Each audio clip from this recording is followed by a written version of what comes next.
Let's get more details from our mobile journalist Merimon Reyes. Merimon, ano nangyari over the weekend sa BICAM? Nako, magandang umaga sa inyo, Angela, Angelo. So far, naging puyatan din yung mga miyembro ng BICAM Conference Committee, both from the Senate at saka the House, nitong Sabado at Linggo. And so far, ang sinabi kasi dito ni Finance Committee Chair Senator Sherwin Gatchalian, kapag kinulang talaga sila ng oras or ng panahon by Sunday, maaari naman daw ma-extend itong BICAM until today, hopefully, and sana hindi na nga raw nito maapektuhan yung pinaka natitirang mga hakbangin dito sa budget calendar. Pero over the weekend, ang nakita natin is yung top 10 agencies na nakakuha ng malalaking pondo. Number 1, ang education, sumunod dyan ang health, kung saan sa ilalim ng 411.2 billion pesos nito, may increase kasi siya ng over 90 billion pesos compared for the past year. Yung super health centers na ni-raise over the past hearings naman dito sa Senado at naging concerns din, especially na Senator Bongo, is nabigyan ito ng 21 billion peso na allotment from 14 billion pesos. Kasunod yan ang health, ang number 3 naman ang agriculture, sunod ang public works, kung saan kahapon naman itong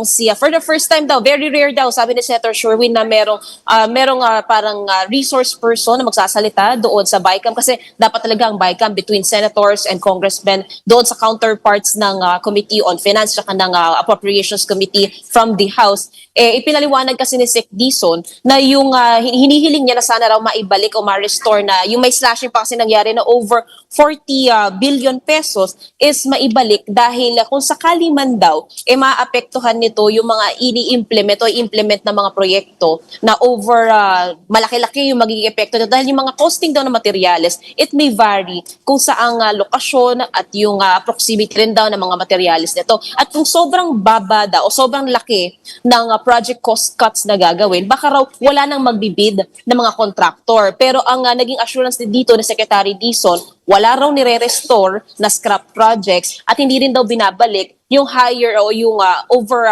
costing or high expense masyado pagdating sa mga materyales. Ang tinitignan niya lang daw dito, yung implementasyon ng mga proyekto na maaaring maapektuhan, and that's around, yung sinasabi pa nga dito ni Sec Dizon, naiintindihan niya raw at yung naging slashing ng budget over 250 billion pesos from the public works, ang assurance niya dito, meron naman silang order din para masiguro na mapipinalize kung sakaling mayroong maling paggamit sa pondo ng public works for the coming year. Yun yung assurance niya dahil nga naririnig niya raw sa paligid parang ang nagiging kuro-kuro yung nagiging request daw na ibalik yung pondo dahil nababalik daw yung overcosting ng materials, yung mga scrap projects na mga questionable, kasama na dyan yung mga flood control projects. Pero ang sinasabi niya, yung request niya lang daw na pagbalik nito na over 40 billion pesos is para lang masiguro yung implementasyon ng mga proyekto na hindi maapektuhan.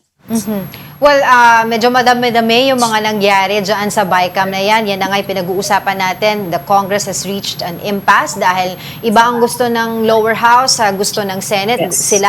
Ang Senado ay pushing back at ang kinahinatnan na imbitahan ito nga si DPWH Secretary Vince Dizon para magsalita mismo sa BICAM. This is unprecedented if I'm not mistaken, 'di ba? Unang-unang ito nangyari lang na nagkaroon ng isang cabinet secretary na sumali sa BICAM, 'di ba, ng deliberation ng budget. So hindi ba kayang ayusin, makapagdesisyon ang lower and upper house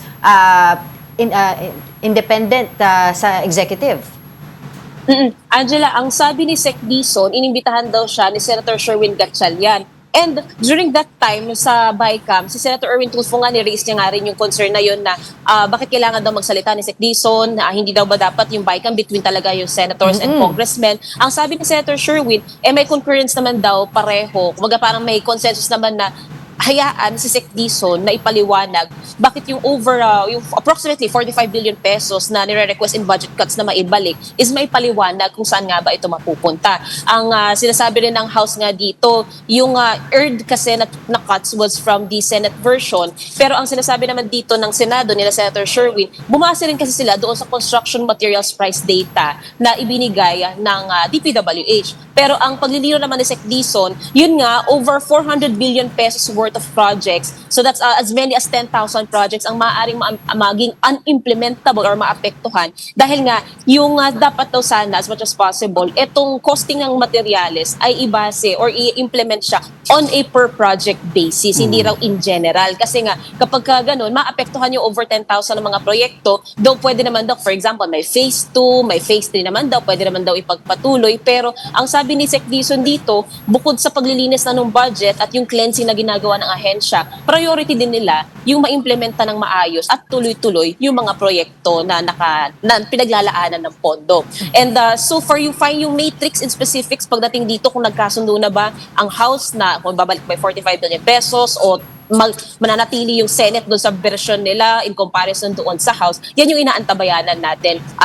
Dahil maaga rin sila, natapos din sila, na-suspend sila agad kagabi. So inaasahan natin ngayong 4 o'clock in the afternoon, papatuloy yung bike cam at maaaring mas makita na natin in detalye. Ito, especially, bukod doon sa public works budget, naging concern din ni na Senator Ping Lacson naman yung farm-to-market roads na merong naaprubahan sa BICAM na 33 billion pesos. Ang tawag pa nga dito na Senator Amy, posible raw maging farm-to-pocket roads ang mangyari dito kapag naaprubahan yung pondo at mali na naman daw ang paggamit. Though may special provision dito ang Department of Agriculture sa pagpapagawa. Oo, naging usapin din dyan yung MAIFIP, tama ba yun? Yes. Yung Medical Assistance to Indigent or Indigent and Financially Incapacitated Patients, at patients. Ang sinasabi nga dito, nagkaroon din sila ng hindi pagkakaunawaan dyan dahil doon sa clause na gustong gawin ni Senator Panfilo Lacson.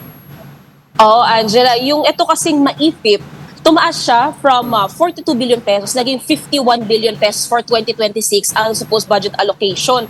Ang nakikita kasi dito ng ilang mga senador, halimbawa ni Senator Ping Lacson, is maaari itong maabuso pa rin, maging source ng korupsyon. Sa ilalim kasi ng MAIFIP, dito yung itong mga kongresista o yung mga senador, makakapag-issue sila ng guarantee letters. Yes. Pero ang sinasabi dito, kanina rin naglabas ng statement naman si Senator J.B. Ejercito na hindi nakakapunta personal sa BICAM dahil may ina-undergo siya medically. Maaari rin kasing maging political mediated access to healthcare ang mangyayari kapag naisulong itong MAIFIP. Maaari naman daw i-lodge directly sa PhilHealth, especially doon sa zero billing na pinapanukala dito sa PhilHealth para raw mas maganda na yung unang bayarin na kailangan daw isipin ng mga Pilipino, especially ng mga ordinaryong Pilipino o yung mga kapos talaga sa pambayad, doon na nila mismo maa-access yung healthcare. Ni-raise din dito yung concern on strengthening ang universal healthcare imbes na ganitong merong MAIFIP pa na pinopondohan para sa susunod na taon. Yeah. Alright, sige. Maraming salamat sa iyo, mobile journalist Mary Mon Reyes, live sa Senado.